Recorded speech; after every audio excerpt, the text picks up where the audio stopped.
আসসালামু আলাইকুম। বুটস্ট্র্যাপ বাংলা টিউটোরিয়ালের পার্ট 9 এ আপনাদের আবারও স্বাগতম। আজকে আমরা দেখব বুটস্ট্র্যাপ টেবিল।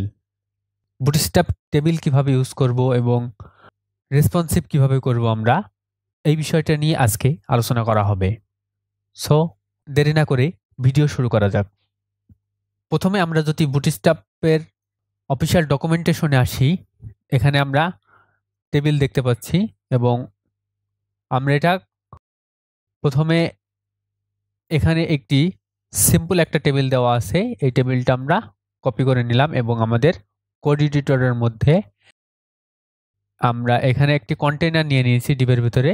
এই কন্টেইনারের ভিতরে আমরা যদি এইটা পেস্ট করি এবং এটা সেভ করে আমরা লাইভ সার্ভারে ওপেন করি, তাহলে আমরা এখানে একটি টেবিল দেখতে পাচ্ছি। এখানে বেশ কিছু জিনিস আছে। টেবিল নামের একটি ট্যাগ আছে। এই টেবিলের মধ্যে আমরা একটি ক্লাস ইউজ করেছি টেবিল, এবং এখানে টি হেড অর্থাৎ এগুলো আপনাদের ট্যাগ সম্পর্কে আপনাদের আগেই জানা উচিত, কারণ আপনারা HTML এবং CSS এর আমাদের যে টিউটোরিয়ালটি আছে, আশা করি আপনারা এটি সম্পন্ন করে এসেছেন। যদি কেউ না করে থাকেন তাহলে আমাদের এই চ্যানেলের প্লেলিস্টের মধ্যে আপনারা HTML এবং CSS এর যে প্লেলিস্টে আছে এবং সেটা আপনারা দেখে আসবেন। তো এখানে টেবিল নামের একটি ক্লাস দেওয়া আছে এবং এখানে বেশ কিছুই করা আছে। স্কোপ করা আছে কলাম, অর্থাৎ একটা কলাম বরাবর হবে। তাছাড়াও এখানে টেবিল রো আছে। এগুলোর যেহেতু টেবিল রো, তাই এখানে স্কোপ দেওয়া আছে রো।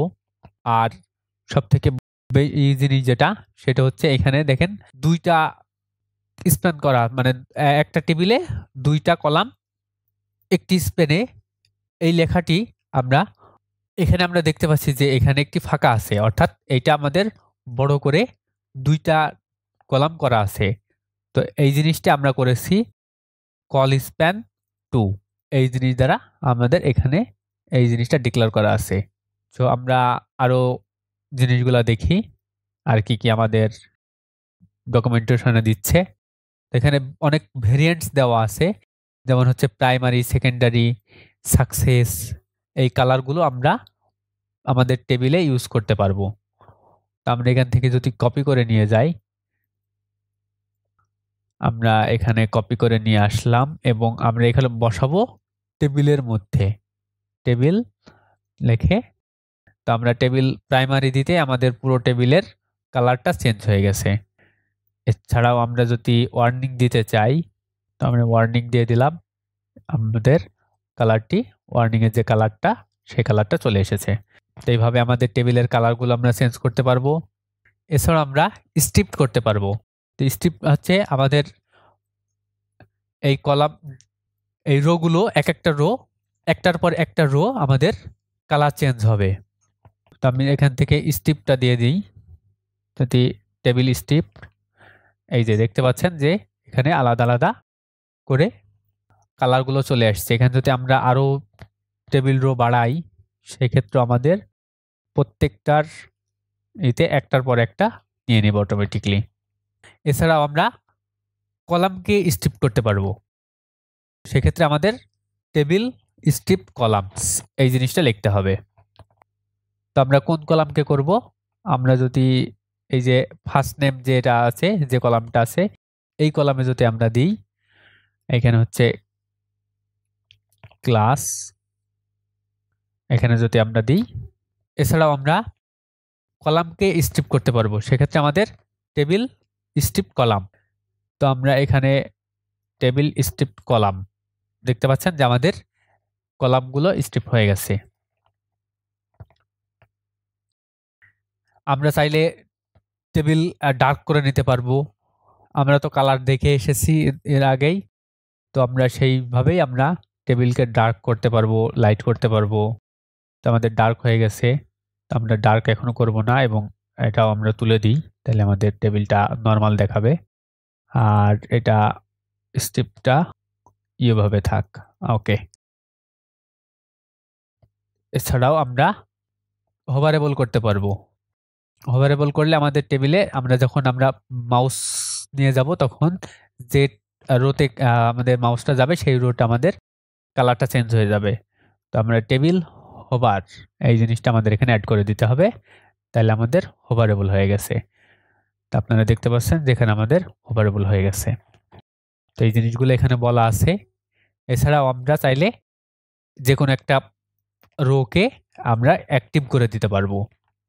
তো সেই জন্য টেবিল অ্যাক্টিভ নামের যে এইটা আছে সেটা হচ্ছে টেবিল যে রো আছে এই রোতে আমাদের বসাতে হবে। যদি আমরা চাই একবারে এই রোটা পুরোটাই অ্যাক্টিভ থাকবে, আমরা যদি চাই এখানে, তো আমাদের এটা হচ্ছে অ্যাক্টিভ অলওয়েজ। মানে আমরা যদি 2 নম্বরটা করি তাহলে আমরা ভালো বুঝতে পারবো। 2 নম্বরটা যেহেতু 1 নম্বরটা আমাদের স্ক্রিপ্টের জন্য অলরেডি কালার চেঞ্জ আছে, সেই ক্ষেত্রে আমরা 2 নম্বরটা করি। ওকে, অলরাইট। তো আপনারা দেখতে পাচ্ছেন যে 2 নম্বর যেটা আছে সেটা হচ্ছে স্ক্রিপ্ট অলরেডি আমাদের অ্যাক্টিভ হয়ে গেছে। সেভাবে আমরা হচ্ছে ডার্কেও এভাবে অ্যাক্টিভ কালারটা ইউজ করতে পারবো। এছাড়াও আমাদের বর্ডার ইউজ করতে পারবো আমাদের টেবিলে।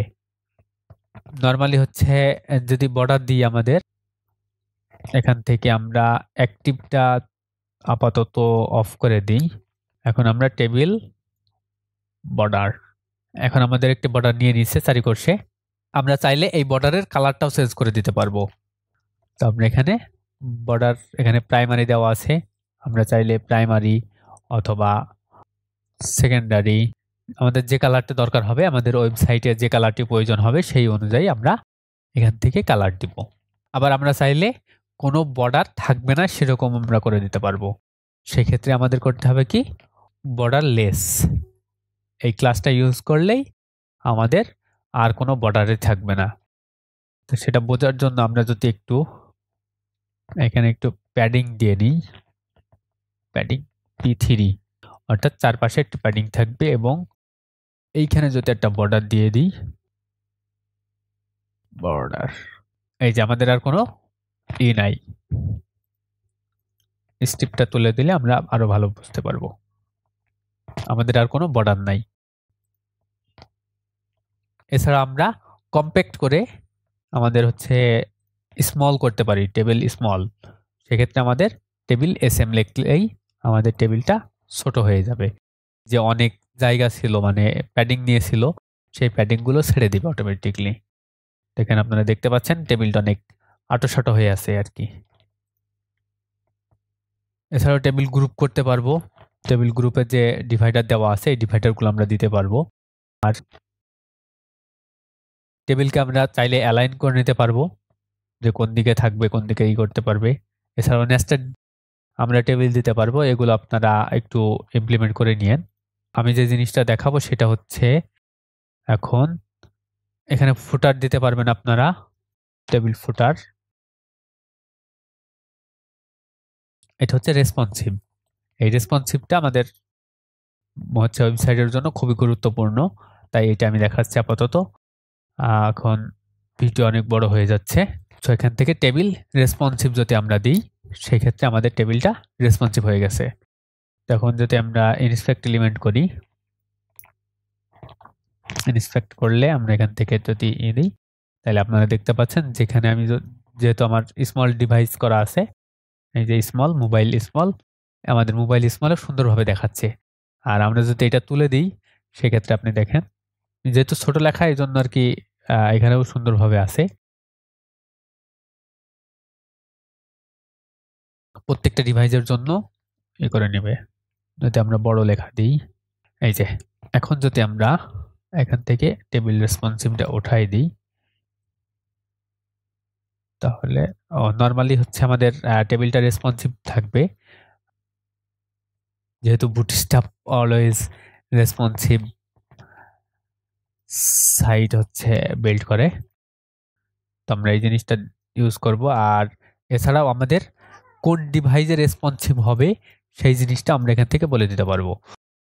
যেমন টেবিল রেসপন্সিভ, তারপরে একটা হচ্ছে হাইপেন দিয়ে SM কিংবা LG, SM হচ্ছে ছোট ডিভাইসের জন্য SM, তারপরে LG, এগুলো আমরা ইউজ করে বলে দিতে পারবো।